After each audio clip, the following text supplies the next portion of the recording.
તો અરવલ્લીના ભિલોડામાં રાત્રિ દરમિયાન ધોધમાર વરસાદ. ભિલોડામાં વહેલી પરોઢે 2 કલાકમાં 2 ઇંચ વરસાદ ખાબકી ચૂક્યો છે. ભારે પવન અને કડાકા ભડાકા સાથે વરસાદ વરસ્યો. ભારે વરસાદના કારણે ભિલોડાની ઇન્દ્રાશી નદીમાં નવા નીર આવ્યા. શામળાજી પંથકમાં પણ રાત્રિ દરમિયાન 2 ઇંચ જેટલો વરસાદ વરસ્યો. જિલ્લાના અન્ય તાલુકામાં 1 ઇંચ જેટલો વરસાદ ખાબક્યો છે. તો અરવલ્લીમાં પણ હવે મેઘરાજાએ પધરામણી કરી છે અને ભારે વરસાદના રાઉન્ડની શરૂઆત થઈ છે. ભારે પવન અને કડાકા ભડાકા સાથે વરસાદ વરસી રહ્યો છે. જિલ્લાના મોટાભાગના તાલુકામાં 1 ઇંચ જેટલો વરસાદ ખાબકી ચૂક્યો છે. આ ઉપરાંત શામળાજી પંથકમાં પણ 2 ઇંચ જેટલો વરસાદ વરસ્યા હોવાની માહિતી મળી રહી છે. આજે વહેલી સવારે 2 કલાકમાં 2 ઇંચ જેટલો વરસાદ ભિલોડામાં ખાબકી ચૂક્યો છે.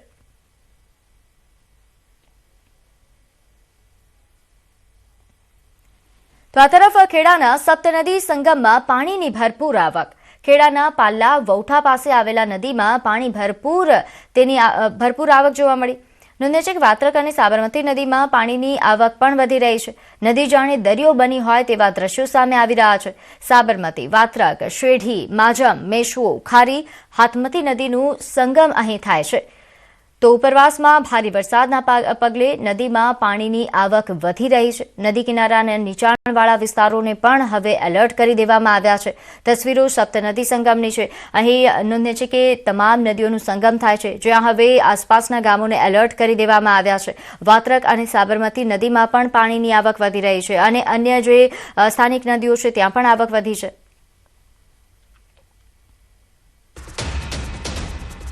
વાત કરીએ અમદાવાદની, જ્યાં બોપલ વિસ્તારમાં હજુ પણ પાણી નથી ઓસર્યા. બોપલ ગામ તરફ આવેલી ભાગવત પાર્ક સોસાયટી હજુ પણ પાણીમાં ગરકાવ છે.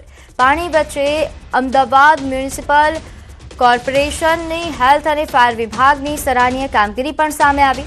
બોટના માધ્યમથી ઘર ઘર સુધી દવાઓ પહોંચાડવામાં આવી. રોગચાળો ન વધે તેની તકેદારીના ભાગરૂપે કામગીરી કરાઈ. ફાયર વિભાગ અને હેલ્થ વિભાગ દ્વારા સંયુક્ત ડ્રાઈવ શરૂ કરવામાં આવી છે.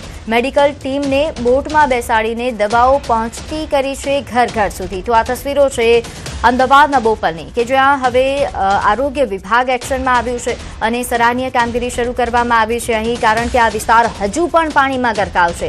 હજુ પણ પાણી અહીં નથી ઓસર્યા, જેના કારણે લોકોના સ્વાસ્થ્ય પર ગંભીર અસર ન થાય તેના કારણે હવે લોકોને દવા પહોંચાડવામાં આવી રહી છે. બોટ પર બેસીને આરોગ્ય વિભાગના અધિકારીઓ હાલ પહોંચી રહ્યા છે, લોકોને દવાઓ પહોંચાડી રહ્યા છે, તેમની સ્વાસ્થ્યની સંભાળ લઈ રહ્યા છે.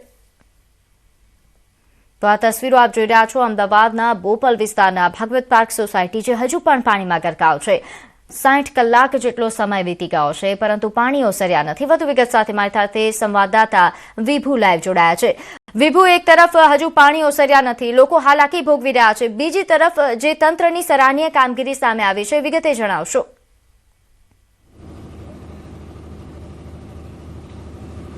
પ્રીતિ, અત્યારે અમદાવાદ શહેરની જો વાત કરીએ તો છેલ્લા 3 દિવસથી જે પરિસ્થિતિ છે અને 3 દિવસ બાદ પણ બોપલ ગામની આ ભગવતી પાર્ક સોસાયટી છે, આપણે દ્રશ્યો બતાવવા માંગીશ કે 3 દિવસથી હજુ પાણી નીકળ્યા નથી, પરંતુ બીજી બાજુ તંત્ર દ્વારા પણ ડિવોટરિંગ કરવામાં કામગીરી ચાલી રહી છે, સતત પાણીનો નિકાલ કરે છે. તેમ છતાં આ સોસાયટીના દ્રશ્યો આપ જોઈ શકો છો કે 3 દિવસથી પાણી ભરેલા છે અને પાણી ભરાયેલા હોવાથી લોકો પરેશાન થઈ રહ્યા છે. આપની સોસાયટીમાં ઘરમાં હજુ પણ પાણી છે?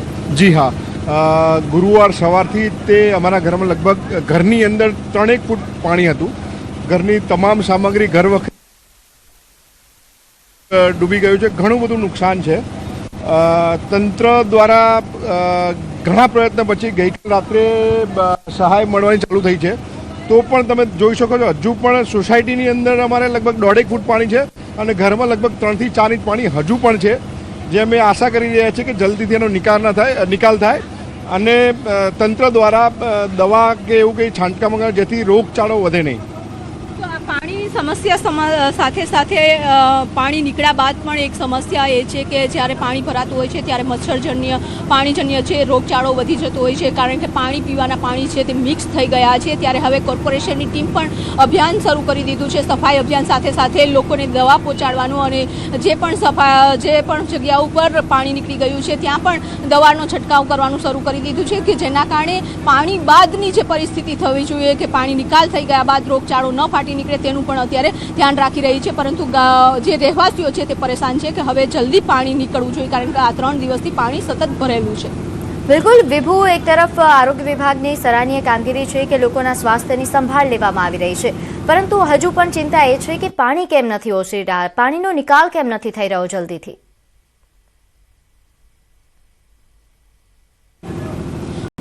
એક અમદાવાદ શહેરની જે તાસીર છે કે પાણીની કેપેસિટી નીકળવા માટેની ખૂબ જ ઓછી છે, ત્યારે આ દ્રશ્યો બતાવવા માંગીશ કે જે સતત મહેનત કરી રહ્યા છે કે જ્યારે વરસાદ વરસ્યો ત્યારબાદ બીજે દિવસે જે પરિસ્થિતિ થઈ, સતત સોસાયટીઓમાં છે તે પાણી ભરાયેલા હતા અને આ સોસાયટીમાંથી જે પાણીનો નિકાલ કરવા માટેની અત્યારે આપણે વ્યવસ્થા કરી છે, તેમ છતાં પણ પાણી નથી નીકળ્યા. બેન, આ સોસાયટીમાં રહો છો તમે?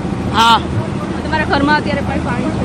મારા ઘરમાં મારી કમર ઉપરથી પાણી હતું, અત્યાર સુધી છે મારા ઘરમાં. બધું નુકસાન થઈ ગયું, કશું જ નથી બચ્યું મેડમ. મેં કપડાં પહેર્યા છે એટલું જ રહ્યું છે મારી પાસે. અમે કોકના ઘરે ચાલ્યા ગયા છે. તો આખું ઘર બંધ કરી અને કોકના ઘરે જવું પડે તેવી પરિસ્થિતિ. બધું બરબાદ થઈ ગયું, ફ્રીજ, ટીવી, એસી બધું બરબાદ થઈ ગયું, કશું જ નથી બચ્યું મેડમ. મેં પહેરેલા એટલા જ કપડાં છે, મારી પાસે કશું જ નથી રહ્યું. તો આ ઘરની લોકની ચાવી પણ છે અને તેઓ બહાર નીકળી ગયા છે કારણ કે કોઈના ઘરે પણ ઘરે જવાય એવું જ નથી. તમે પરિસ્થિતિ જુઓ છો એટલે ઘરે જઈને પણ શું કરીએ અમે કોકના ઘરે રહે છે. હા, ઘરની ચાવી છે મારા. જોઈ શકો છો કે ઘરને લોક મારી અને નીકળી જવું પડ્યું છે કારણ કે ઘરમાં અત્યારે પાણી છે અને પાણી હોવાને કારણે આ ઘર જોવા માટે આવ્યા છે, પરંતુ હજુ પણ પાણી છે ભરેલા છે અને તેઓની નજરે જોઈ રહ્યા છે કે ઘર વખરી તો વેર વિખેર થઈ ગયો છે, પરંતુ સોસાયટીમાંથી પાણી નથી નીકળ્યા. પાણીનો નિકાલ ક્યારે થશે? કારણ કે રોડ ઉપરથી જો પાણી નીકળશે ત્યારબાદ જ સોસાયટીમાંથી પાણી નીકળશે. આપણે દ્રશ્યો બતાવવા માંગીશ કે અત્યારે રોડ પર છે, આ મેઇન રોડ છે ગામમાં જવાનો અને ગામમાં મેઇન રોડ ઉપર જ આટલું પાણી છે. આ પાણીનો નિકાલ થયા બાદ જ પરિસ્થિતિ છે તે થાળે પડશે. અત્યારે બોપલ ગામનું જે પાણી છે તેને કેનાલમાં નાખવા માટેના પ્રયાસ કરવામાં આવી રહ્યા છે કે કેનાલમાંથી પાણીનો નિકાલ થાય તો ગામમાંથી પાણી ઓસરે અને પાણી ગામમાંથી ઓસરશે તો ઘરોમાંથી ઓસરશે. એટલે આ પ્રકારની વ્યવસ્થા છે તે કરી છે, પરંતુ લોકો અત્યારે ઘરની અંદર ન જઈ શકે તેવી સ્થિતિ છે તે અમદાવાદના બોપલ વિસ્તારની સોસાયટીઓમાં છે. જી બિલકુલ, આભાર માહિતી આપવા બદલ. તો આ જ રીતે સંવાદદાતાએ જણાવ્યું કે હાલ આ પ્રકારની પરિસ્થિતિ છે અને લોકો અત્યારે હાલાકીનો સામનો કરી રહ્યા છે. લોકોની ઘરવખરી આ પાણીમાં બરબાદ થઈ ચૂકી છે. ખાસ કરીને જે નુકસાનીનો સામનો તો લોકો કરી રહ્યા છે, પરંતુ હવે સૌથી મોટી સમસ્યા છે એ લોકોના સ્વાસ્થ્યની સમસ્યા છે, કારણ કે જે રીતે પાણી ભરાયા છે તેના કારણે હવે મચ્છરજન્ય પાણીજન્ય રોગચાળો વધવાની શક્યતા છે. જો કે આરોગ્ય વિભાગે પહેલાથી જ તકેદારી લેવાની શરૂઆત કરી દીધી છે. ઘર ઘર સુધી આરોગ્ય વિભાગની ટીમો પહોંચી રહી છે, કર્મચારીઓ પહોંચી રહ્યા છે, દવાનો છંટકાવ કરવાની શરૂઆત થઈ ચૂકી છે. જ્યાં લોકો બીમાર છે તેમને દવા પણ આપવામાં આવી રહી છે. આ સાથે હવે ડિવોટરિંગ કરવાનું જે કામ છે તે પણ કરવામાં આવી રહ્યું છે, પરંતુ આ સોસાયટીનું નિર્માણ કદાચ એ પ્રકારે કરવામાં આવ્યું છે કે જેના કારણે અહીં પાણી નિકાલ કરવો એ ખૂબ જ અઘરું બની ગયું છે. તો આ પરિસ્થિતિ અમદાવાદના બોપલ વિસ્તારની છે. આપને જણાવી દઈએ કે અમદાવાદની 3 દિવસ બાદ પરિસ્થિતિ થાળે પડી છે.